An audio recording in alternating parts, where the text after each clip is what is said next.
Assalamualaikum warahmatullahi wabarakatuh. Salam sejahtera untuk kita semua.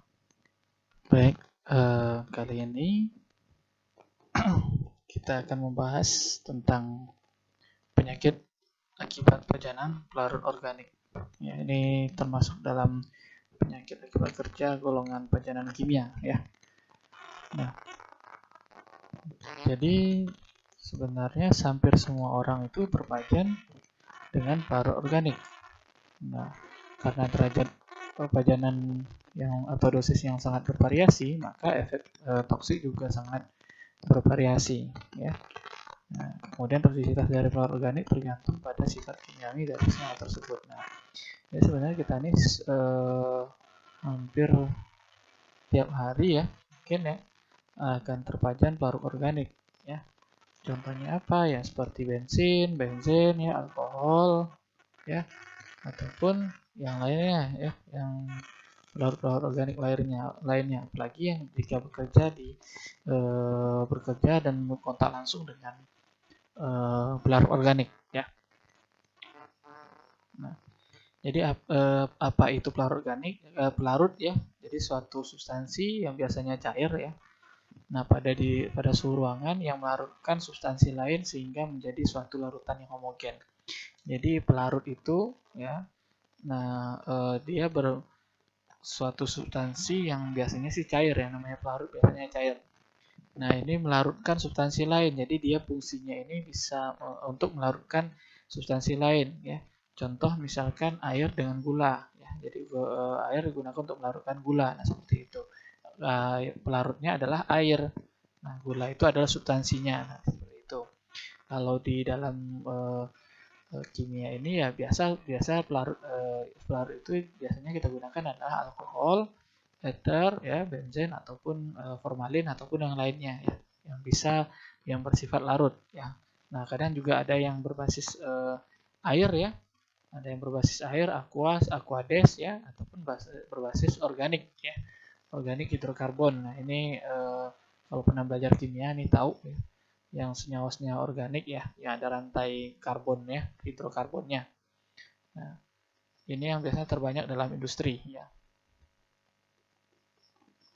Nah, kita bahas adalah pelarut organik. Nah, jadi bahan baku pelarut organik adalah bahan kimia organik. Nah, jadi pelarut organik itu ya bahan kimia organik. Nah, bahan kimia organik itu seperti apa ya? Itu tadi kayak alkohol ya.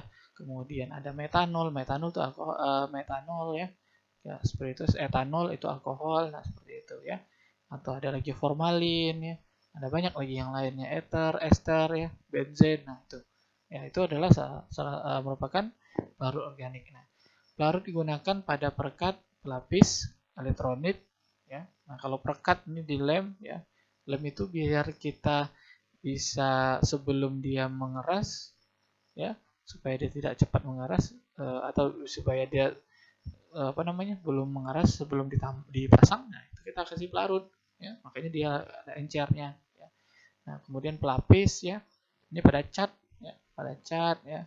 Nah, itu ya, biasa kita kalau cat air berarti pelarutnya adalah pelarut air. Tapi kalau misalkan kita pakai cat minyak berarti pakai thinner atau metanol ya, seperti itu. Nah, kemudian di elektronik ya, ini juga banyak ya dipakai ya, ada spiritus, ada alkohol dan banyak jenisnya.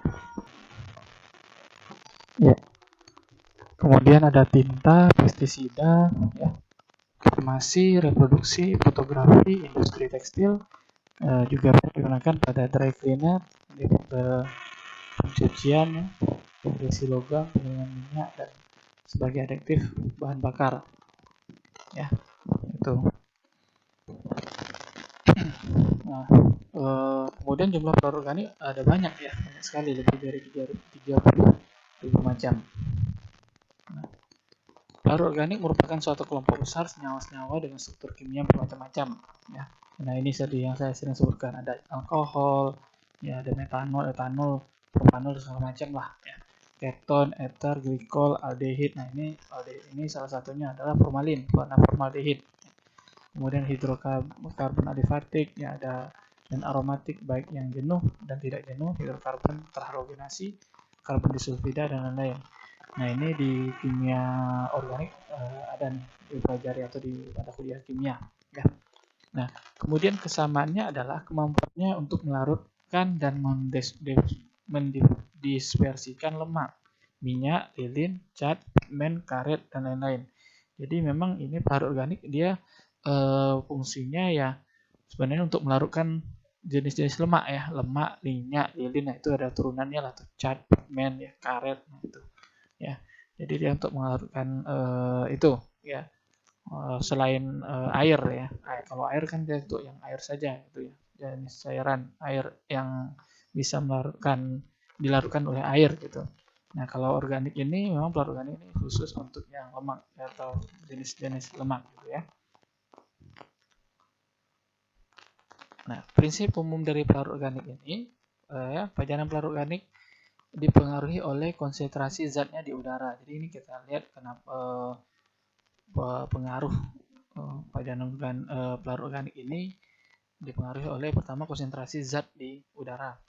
Nah, konsentrasi uap lebih tinggi di tempat tertutup dengan ventilasi yang buruk dan dengan pelarut yang mempunyai tekanan uap yang tinggi. Jadi memang kalau dia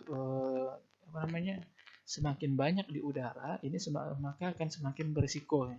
Konsentrasi zatnya di udara di tempat kerja itu ya semakin banyak dia konsentrasinya semakin tinggi ya, maka akan berisiko untuk menyebabkan penyakit akibat kerja pada pekerjanya seperti itu. Nah, ini juga dipengaruhi oleh tingkatan uapnya atau titik didihnya ya, atau titik uapnya, suhu uapnya. Nah, ini kalau lebih tinggi biasanya akan lebih besar konsentrasinya. Nah, kemudian ditambah lagi dengan tempat itu di ruang tertutup dan ventilasinya yang buruk, jadi tidak ada ventilasi sama sekali atau ventilasinya kecil. Nah, itu juga bisa. Lalu kemudian meningkatkan konsentrasi di udara. Lalu pelarut ini mempunyai tekanan uap yang tinggi. Ya, ada beberapa pelarut itu memang gampang sekali menguap ya. Nah, itu juga sangat berbahaya. Ya, jadi mempengaruhi konsentrasi zat di udara. Lalu kemudian kelarutannya. Nah, kelarutannya ini ya, ketika terinhalasi pelarut yang bersifat lipid soluble ini dengan mudah masuk ke darah. Jadi kalau misalkan dia ini gampang larut, apalagi bersifat lemak ini ya, nah ini gampang sekali masuk ke darah ya gitu. Kemudian pelarut juga dapat melewati kulit meskipun biasanya bukan jalur perjalanan utama karena pelarut sering mengiritasi atau mendekat kulit. Nah, jadi kalau pelarut ini dia kan bisa melarutkan lemak. Jadi sebenarnya kulit kita ini kan udah di barrier atau dibatasi atau dijaga dilapisi oleh lemak ya, sehingga bahan-bahan kimia atau bakteri pun tidak bisa masuk ke pori-porinya, pori kulit kita. Nah, tapi karena pelarut ini bersifat melarutkan lemak, maka sangat besar kemungkinan bisa mengiritasi kulit dan bisa masuk melalui kulit ya gitu. Nah, kemudian yang ketiga adalah frekuensi pajanan. Nah, ini seberapa sering dia terpajan ya. Nah, kalau misalkan sering atau tiap hari ada 10 kali atau tiap hari selama bekerja dia selalu terpajan dengan pelarut organik ini, maka akan berpotensi besar ya. Potensi besar untuk mengalami penyakit. Nah, kemudian selanjutnya yang keempat adalah efek toksik dari pelarut. Nah, ini ya. Jadi ada yang bersifat depresi, susunan saraf pusat, ada yang bersifat iritasi di membran jaringan, ya, atau malah dua-duanya ya seperti itu. Nah, ini jadi efek toksiknya ya, yang kalau dia ini mengiritasi bisa berarti membuat peradangan ya. Nah, kemudian kalau depresi susunan saraf pusat ini ya, ini yang bahaya sekali, bisa menyebabkan bodoh dan gangguan mental lainnya ya. Nah, kemudian yang kelima, depresi susunan saraf pusat ini cenderung meningkat jika pajanan rantai karbon meningkat. Nah, jadi molekul dengan lebih dari 5 karbon pada umumnya tidak mudah menguap sehingga tidak menyebabkan pajanan yang berbahaya. Jadi jadi ini rantai terkait dengan rantai karbonnya lah gitu ya. Nah, kemudian yang keenam adalah sifat mendepresi susunan saraf pusat meningkat dengan adanya tambahan gugus fungsional halogen dan alkohol. Ini bisa ya. Ini ada alkanes, alkenes, alkohol, organik asid, ester. Nah, ini ya. Ini di kimia ini yang lebih paham. Kemudian, nah ini kemudian proses toksikogenetiknya, ya, bagaimana dia jalan masuk ini bagaimana.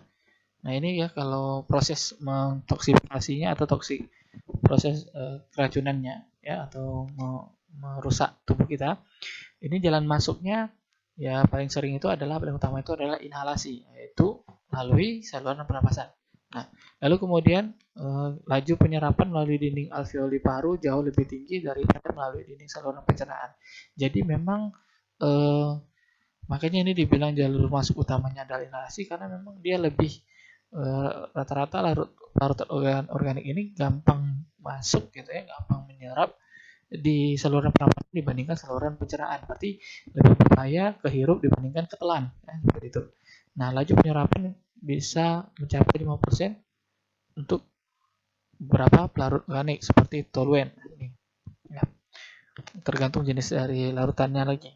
Kemudian karbon disulfid ini dalam fase cair dapat menembus kulit yang intek dalam jumlah yang cukup untuk menimbulkan efek toksik. Jadi kalau yang jenis ini pelarutnya karbon disulfide ini dia bisa menembus kulit ya, bisa menembus kulit dalam jumlah yang cukup ya, dan bisa menimbulkan kalau dia dalam jumlah yang cukup dia bisa menimbulkan efek toksik, apakah itu iritasi ataupun nanti akan ke susunan saraf pusat. Selanjutnya, ketika diserap sebagai pelarut organik diekstraksi tanpa mengalami biotransformasi. Jadi sebenarnya kan di tubuh kita itu ada namanya proses biotransformasi. Tapi karena ini pelarut organik, dia langsung saja ya melewati itu semua ya tanpa mengalami biotransformasi. Nah, tapi sebagian besar didistribusikan ke dalam jaringan dan organ yang kaya akan lemak karena pelarut organik bersifat lipofilik. Nah, lipofilik ini adalah ya zat kimia yang senang dengan lemak. Jadi kalau dia itu langsung cari tempat-tempat yang ada lemaknya seperti itu. Kalau udah masuk ke saluran darah, peredaran darah itu dia akan langsung mencari di mana sih tempat-tempat yang ada banyak lemaknya. Seperti contohnya di perut ya, kemudian di otak, di payudara, di bagian-bagian lain yang ada kandungan lemak tinggi. Kemudian selanjutnya biotransformasi terutama terjadi di hati. Nah, ini ya. Dan juga organ lainnya tapi dalam jumlah kecil sehingga molekul pelarut organik menjadi lebih hidrofilik. Ya, hidrofilik ini kemudian sehingga dapat diekspresikan melalui ginjal dalam bentuk urin sebagai metabolit. Nah, ini dia. Hidrofilik berarti dengan air ya lebih mudah larut sehingga diekspresikan ke ginjal dan bentuk urin metabolik. Nah, sebagian kecil dapat dieliminasi tanpa berubah dalam urin. Nah, ya, jadi ada beberapa yang lipofilik, ada yang hidrofilik ya. Nah, itu. Ini klasifikasi pelarut organik ya. Kalau aromatik ini ada benzen, toluen ya, berarti dia ini bersifat bau-bau lah gitu ya. Kemudian hidrokarbon, alkana nih, enersan ya. Kemudian hidrokarbon alisikili. Nah, ini ya, ini banyak sekali digunakan di pelarut-pelarut organik ya. Alkohol ya, ini isopropil alkohol, metil alkohol, ini metanol. Ini isoalkohol nih ya, butil etanol ya. Nah, kemudian etanol ya. Nah, itu juga ya. Etil alkohol, nah itu etanol ya. Aldehid, formaldehid atau formalin. Nah, ini hidrokarbon terhalogenasi. Nah, ini juga ya. Ada banyak. Lalu kemudian ini ya, ether, ester ya, glycol. Nah, ya kalau mungkin kalian Anda semua baca di produk-produk kimia biasanya pasti ada salah satu dari ini karena dia bersifat untuk melarut zat-zat kimia yang bersifat lemak ya. Nah, pekerja yang terpajan atau yang berisiko terpajan pelarut organik ya, pertama ada painters atau pengecat ya. Kemudian ya ini ya pengecat ya karena dia memang berhubungan dengan cat yang menggunakan pelarut organik. Cat minyak ya. Nah, itu biasanya seperti itu. Apakah dia ngecat mobil, apa ngecat besi atau ngecat kursi atau lain, pokoknya yang berhubungan dengan cat lah ya, atau pasti ada menggunakan pelarutnya ya, pelarut organik. Kemudian konstruksi ini juga sama ya. Jadi pekerja konstruksi dia kan pasti nanti akan mengecat, ada mengaduk untuk zat kimia untuk yang mempercepat pengerasan semen dan lain-lain ya. Nah itu. Lalu kemudian semikonduktor works. Nah ini ya, pekerja semikonduktor ya. Kemudian masinis. Nah ini terkait dengan mekanik, automekanik. Nah ini terkait dengan bahan apa namanya? Bahan kimia untuk mesinnya kah atau olinya kah atau apanya? Bahan kimianya ya. Bahan bakarnya seperti itu. Lalu kemudian ada manufaktur ya, pekerja manufaktur ini pembuatan lem, pembuatan cat ya. Pabrik cat, pabrik lem, pabrik kimia, pabrik plastik. Nah, kan semua ini juga memang sebenarnya dia menggunakan pelarut ya supaya bisa apa namanya mudah di packing ya seperti itu. Dan pada saat proses pengolahan juga memang menggunakan pelarut ya. Nah, ini juga ya autograph printer ya. Nah, ini lalu kemudian graffiti penghapus apa namanya cat-cat ini ya. Nah, kemudian refinery workers ya pekerja refinery ini membaiki ya. Nah, dry cleaners ya ini. Nah, banyak lagi lainnya. Nah, gangguan kesehatan akibat pajanan pelarut organik ya. Ini pertama ada acute intoxication ya. Jadi ya ada apa namanya? Keracunan akut ya. Kemudian chemical head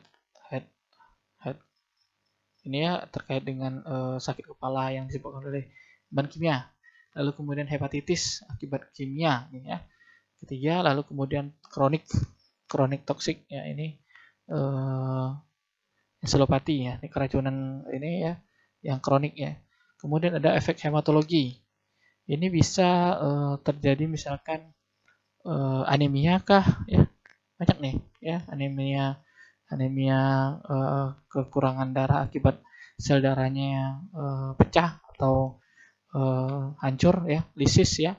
Nah, itu karena larutan ini terhirup larut organik.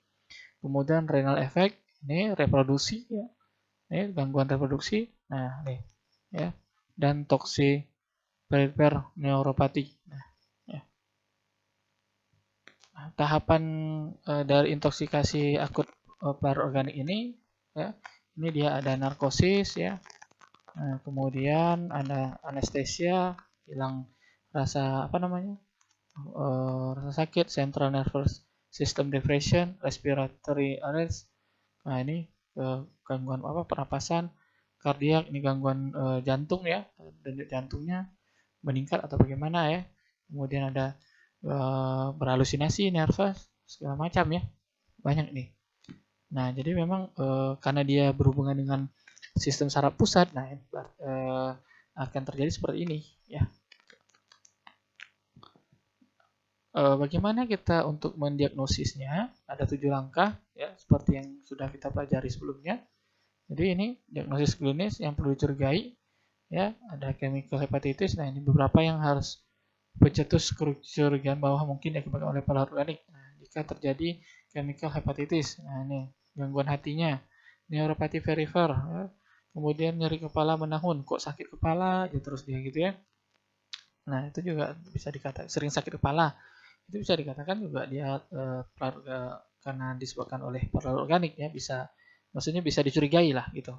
Kemudian gangguan kognitif menahun. Nah, ini gangguan kognitif, keguguran, asma, gangguan pendengaran, riwayat masalah psikologis sebelum dan sesudah pajanan. Ini biasanya kalau sudah terpajan apa namanya pelarut organik ini memang ada masalah dengan psikologisnya ya, sama seperti pemakai ngelem. Nah, itu juga sebenarnya ada terjadi gangguan psikologisnya nantinya karena dia ada pelarut organik di situ yang mengganggu sistem saraf pusat. Ini pemeriksaan fisik yang harus fokus adalah lihat kulit, mata, saluran cerna, ya, gangguan nggak dia saluran cerna, diare kah atau bagaimana ya, sistem saraf, nah ini dan status mentalnya itu kita harus lihat, ya. Nah kemudian kita penunjangnya kalau ini dia pemeriksaan fisiknya ini yang perlu dicurigai, ya. Kalau yang ini pemeriksaan penunjangnya kita harus lakukan screening, monitoring biologis dan monitoring efek patologis ya, supaya kita tahu benar nggak ini disebabkan oleh pelarut organik ya. sumber sampel ini bisa kita kalau untuk laboratorium ya, laboratorium biologisnya ini bisa dari darah, urin, dan udara eksalase. Kalau urin, darah ini dari pasiennya, udara ini berarti dari di tempat di ruangan mereka bekerja. Ya. Nah, ini pertimbangan dalam pemilihan sampel. Jadi faktor penting dalam memilih untuk monitoring biologis ini, material biologis ini, untuk monitoring pajanan ya. Pertama adalah kecepatan menghilangnya pelarut organik yang diserap. Jadi harus kita pahami dulu sifat kimia pelarut organiknya ini ya. Sifat kimianya apakah dia mudah menghilangkah di dalam tubuh atau bagaimana ya. Nah, itu mudah menguapkah atau bagaimana nanti saat pengambilan sampelnya. Kemudian biological half-life metabolit di urin tergantung pada seberapa cepat senyawa induk dimetabolisasi. Jadi misalkan nggak bisa sembarangan juga kita ambil sampel urinnya. Kalau dia misalkan baru terpajan, nah itu belum tentu muncul ya. Seperti itu. Atau baru 2 hari terpajan, nah itu belum tentu muncul ya. Nah, kemudian yang ketiga adalah spesifitas zat kimia yang dianalisa dalam hubungannya dengan pajanan yang ingin dipantau. Nah, jadi ini terkait dengan nanti untuk sampelnya memang harus perlu diperhatikan lagi ya untuk jenis kimianya. Ini monitoring biologis ya, jadi untuk yang zat pelarut organiknya apa kita targetkan. Jadi ini kalau misalkan dia terpapar pelarut organik karbon disulfide ya, maka target untuk yang dilihat di urinnya itu adalah ini ya. Ada nggak di situ. Nah, ini sampelnya adalah urin ya. Nah, ini waktu pengambilannya ya. Ini orang laboratorium yang tahu. Nah, selanjutnya 2 pajanan dialami tempat kerja ya. Nah, ini kita lihat kunjungilah kita lakukan kunjungan ke tempat kerja, nilai tempat kerja, pajanan potensial penetrasinya bagaimana, potensi terjadinya pajanan melalui kulit ada nggak atau enggak, kemudian bahan kimia apa saja yang ada dan berapa banyak, apakah tercium bau bahan kimia. Nah, itu untuk kita lakukan walkthrough survei lah di situ ya. Walkthrough survei, kita survei di tempat kerjanya. Data dari hygiene industri apabila ada. Ini kalau misalkan pernah dilakukan data hygiene lakukan hygiene industri. Lalu kemudian label bahan kimia yang digunakan di tempat kerja. Ini kita foto aja, kalau misalnya nggak bisa diambil di foto apa saja. Nah, tentunya nanti di situ ada kandungan-kandungannya. Lalu kemudian MSDS, Material Safety Data Sheet. Nah, ini dari bahan kimianya yang digunakan di situ. Nah, pajanan yang dialami tempat kerja, nah seperti ini ya, kita akan tanyakan mereka bagaimana sih bisa terpapar, apakah langsung kontak dengan seperti ini ya, ini kan langsung kontak ya, seperti orang mencuci, orang bengkel gitu ya, mencuci bagian-bagian mesin yang kotor ya, pakai bensin, nah itu langsung terpapar. Ya. Nah, ini atau memang dari udaranya seperti itu. Ya. Nah, ini pasien juga harus ditanyakan tentang suhu lingkungan tempat kerja bagaimana, karena kan larut organik ini kan bahan kimia yang nantinya akan berpengaruh terhadap suhu lingkungan ya, atau suhu lingkungan mempengaruhinya, bisa dia cepat menguap atau tidak, atau lambat menguap atau bereaksi lainnya. Kemudian tuntutan kerja fisik, ada nggak melakukan kerja fisik lain ya yang berat misalkan seperti itu. Itu akan ditanyakan juga, ini terkait nanti akan gejalanya kah ya. Nah, kemudian penggunaan alat pelindung diri. Nah, ini kita harus tanyakan juga sesuai enggak ya alat APD-nya dengan bahayanya seperti itu. Nah, kemudian apakah tersedia tempat cuci tangan, ganti baju, dan tempat makan. Ini juga akan dilihat ya. Selanjutnya, nah ini ketiga hubungan pajanan dan dengan diagnosis klinis. Nah, ini ada hubungan antara diagnosis dengan pajanan tempat kerja. Ini apakah keluhan membaik di akhir pekan? Ini ya perlu dilihat. Lalu yang keempat adalah proses pajanan. Apakah proses pajanan pelarut mencukupi menurut pendapat Anda? Nah, ini kita akan tanyakan. Untuk menyebabkan masalah pada pasien, misalnya apakah pernah ada riwayat keracunan akut?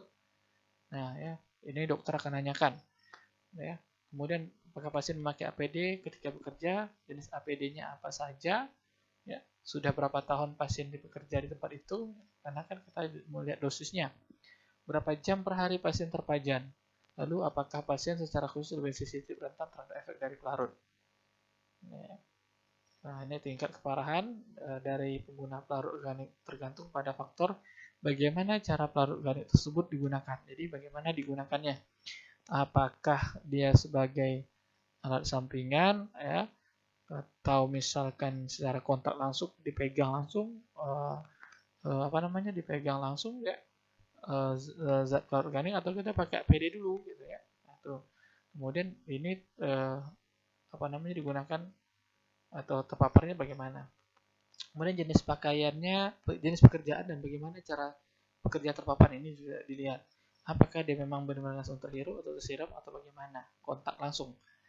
Kemudian pola kerjanya, lama pemajanan, suhu lingkungan kerja, tingkat ventilasi, tingkat penguapan dari pelarut. Nah, ini lalu pola aliran udaranya bagaimana, ya. Konsentrasi uap di udara lingkungan kerjanya bagaimana, penggunaan alat pelindung diri. Nah, ini juga ya. Dan pemeliharaan dan kebersihan ruang kerja, yang skippingnya bagaimana. Jangan-jangan nanti rupanya bukan alat zat kimia yang tidak ada pakai zat kimia di situ, ternyata ada cairan lain gitu ya, atau kotoran gitu, bagaimana ya, yang bersifat kimia pelarut organik. Nah, kemudian yang kelima adalah peranan faktor individu. Nah, ini juga kita harus lihat, kalau misalkan dia ada asma, berarti kita tanyakan riwayat keluarganya ada asma atau enggak, ya. Kemudian riwayat merokok, ini terkait dengan nanti pernapasannya ya. Berarti ada asma, merokok, minum alkohol, penggunaan narkoba. Jadi kita bisa memastikan apakah dia benar memang karena bahan kimia di tempat kerja atau karena di luar tempat kerja. Riwayat penggunaan obat-obatan, nah ini juga ya. Selanjutnya faktor lain dalam pekerjaan ini, hobinya kah ya, ada mengecat atau bagaimana, ada menggunakan pelarut organik juga di rumah, nah ini perlu kita tanyakan. Nah, lalu kemudian kita tentukanlah diagnosis PAK-nya ya. Ini. Jadi penyakit bekerja, penyakit ini ya, ini sesuai dengan peraturan. Nah, ini bukan penyakit bekerja, belum dapat ditentukan, masih memerlukan data tambahan. Nah, ini kalau misalkan kita mau ini P3K-nya lah. Ya, seperti jika ada yang terkena, maka pertama kita harus jauhkan dulu. Jika ada yang pingsan atau apa ya disebabkan oleh pajanan ini, maka pertama jauhkan dulu dari pajanan. Segera kalau misalnya kena mata, segera bilas matanya dengan air mengalir 1-2 liter selama 30 menit sampai 1 jam. Nah, ini sebenarnya ada alat tempat khususnya ya, seperti tentunya perusahaannya harus menyediakan. Kemudian segera bilas kulit dengan air. Nah, ini bila tersiram ya. Bila ada gangguan dermatitis atau gangguan radang kulit, nah ini beri pengobatan seperti dermatitis pada umumnya. Bila ada gejala gangguan sistem saraf pusat, maka beri pengobatan simptomatik. Bila keadaan memburuk, lakukan pertolongan gawat darurat. Kalau misalkan tidak ada ada sesak napas atau tidak sadarkan diri, nah ini segera dibawa ke rumah sakit lah, seperti itu. Pencegahan pajanannya, pengendaliannya bagaimana? Ini ada eliminasi, substitusi, engineering control, administrasi control, personal PPA ya, kemudian edukasi. Nah, ini ya. Jadi pencegahan keracunan ya kita harus bacalah, lihatlah MSDS-nya gitu ya, supaya kita tahu apa bahaya dari pelarut ini atau bahan kimia yang kita gunakan. Kemudian menyimpan bahan kimia termasuk pelarut organik pada wadah dan dalam keadaan tertutup dan label yang sesuai dengan peringatan bahayanya. Jadi disimpanlah sesuai bahan kimia ini ya pada tempat yang bagus ya, tertutup. Nah, kemudian kita kasih label. Ya, ini bahan kimianya apa, bisa peringatan bahaya ini bersifat apa, bahan kimianya korosif kah atau apa ya, gitu. Bersifat iritasi kah atau mudah meledak kah atau bagaimana. Kemudian jangan menyimpan bahan kimia tersebut, bahan kimia termasuk pelarut organik dalam wadah bekas makanan dan minuman. Ya, apalagi misalnya taruh pula di Tupperware atau gelas gitu ya. Ya, atau gunakanlah botol reagen, jadi botol khusus ya. Nah, sehingga bisa membedakan mana ini pelarut organik atau mana. Nah, ya. Kemudian jangan makan, minum atau merokok di dekat zat pelarut. Kenapa? Ya, karena zat pelarut ini kan bersifat menguap. Nah, bisa jadi nanti akan hirup atau makan. Nah, kemudian kalau dari merokok ya bisa jadi nanti akan mudah, ada yang bersifat zat kimia itu ada yang bersifat mudah terbakar, nah nanti akan terbakar. Kemudian gunakan lemari asam untuk bahan-bahan yang mudah menguap dan beracun. Nah, ini jika ini biasanya di pekerja tenaga ahli kimia ya. Misalnya ini yang suka melakukan reaksi-reaksi kimia ya. Nah ini biasanya yang punya tingkat uap tinggi ini ya memang dibawa lakukan prosesnya itu di lemari asam namanya. Jadi sehingga di situ bisa kita terhindar dari terhirup dari uapnya ya, racun tadi. Lemari khusus nih. Lalu kemudian yang selanjutnya gunakan alat pelindung diri ketika berhubungan dengan pelarut organik ya. Apakah itu nanti maskernya, respiratornya, kemudian sarung tangan ya, kacamata dan lain-lainnya ya. Lalu kemudian mengetahui hal-hal yang harus diperhatikan bila terjadi keracunan pelarut. Jadi kita juga sebelum mengerjakannya itu juga harus tahu nih tanda-tanda gejalanya bagaimana, lalu kemudian bagaimana cara pertolongan pertamanya. APD-nya ya ini ya ada apron ya, kita harus pakai apron, sarung tangan. Nah, sarung tangan ini juga khusus ya. Jadi yang memang betul-betul bisa melindungi tangan dari zat kimia ini ya. Nah, tidak sarung tangan kain ya, tapi memang sarung tangan karet yang tidak mudah larut lah seperti itu. Sarung tangan yang tahan kimia, nah ini ada contoh-contohnya ya, natural rubber, butter rubber, nah ini ya. Respirator, nah ini APD-nya tadi ya, sarung tangan, apron, nah, respiratornya ya, ini kita harus lakukan harus melatih dulu ya karyawan yang makainya ya, bagaimana cara pakai benar ya.